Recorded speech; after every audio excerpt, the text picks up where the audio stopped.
Ganito po ang loob ng Pabings The Original Goto. Ay talaga naman pong napakasarap po ng kanilang mga pre na pagkain dito. So, titikman natin.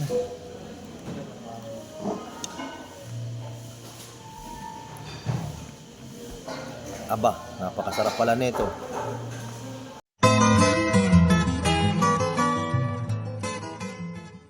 Dahil po nag-crave ako sa Pabings The Original Goto na matatagpuan sa Kalawan, minabuti ko pong puntahan ang lugar na ito dahil hindi ko pa ito napupuntahan at hindi ko pa natitikman ang kanilang gotong kalabaw. Kaya minarapat kong puntahan ng madaling araw para matikman ko ang kanilang masarap na sabaw. A few moments later. Pagkatapos ng ilang minuto, ito narating na po natin ang The Original Pabings na matatagpuan dito sa Kalawan, Laguna.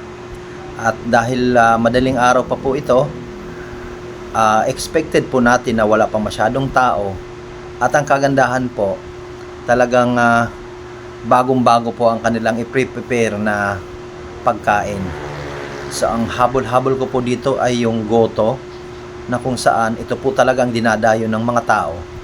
So pagpasok mo sa loob, yan, ganyan po kalinis at kitang-kita mo naman po, diyan po tayo mag-o-order. Ayan po ang kanilang mga ino-offer na pagkain. Ayan po, makikita po diyan sa taas.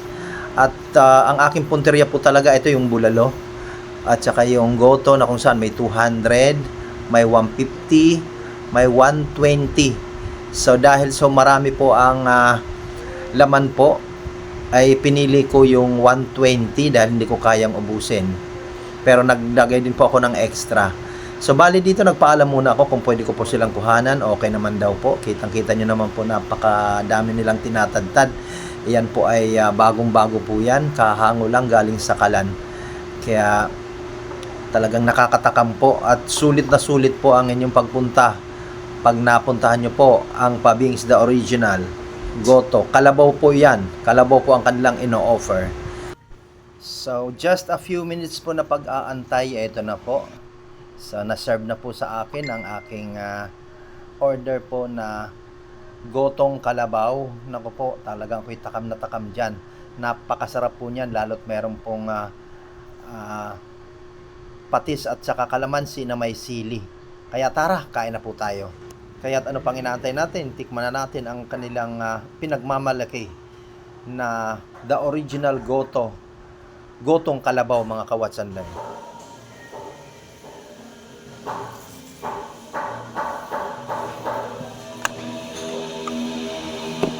First time ko makakatikim dito sa Pabings. Ang sikat na bulaluhan ng kalabaw. Kain po tayo. So sa halagang 120, ayan, meron ka ng masarap na bulalo. So depende sa iyo kung gaano ka dami ang gusto mong kainin. May 150, may 140, at saka 120. Kain na tayo.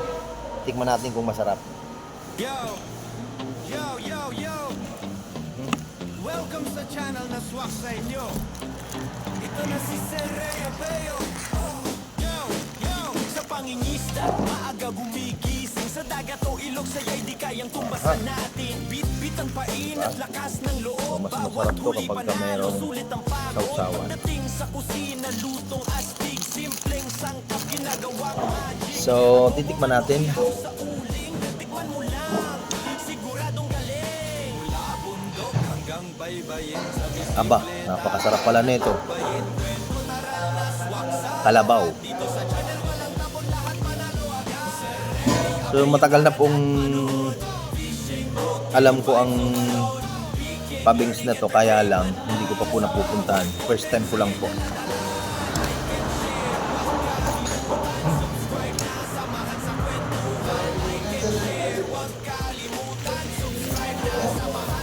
So, ayan o. Sulit na sulit ang bayad mo dito.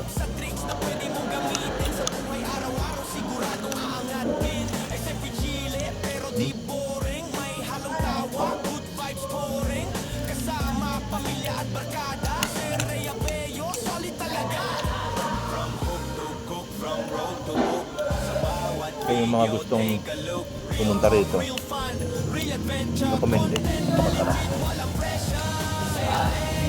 Bye-bye po.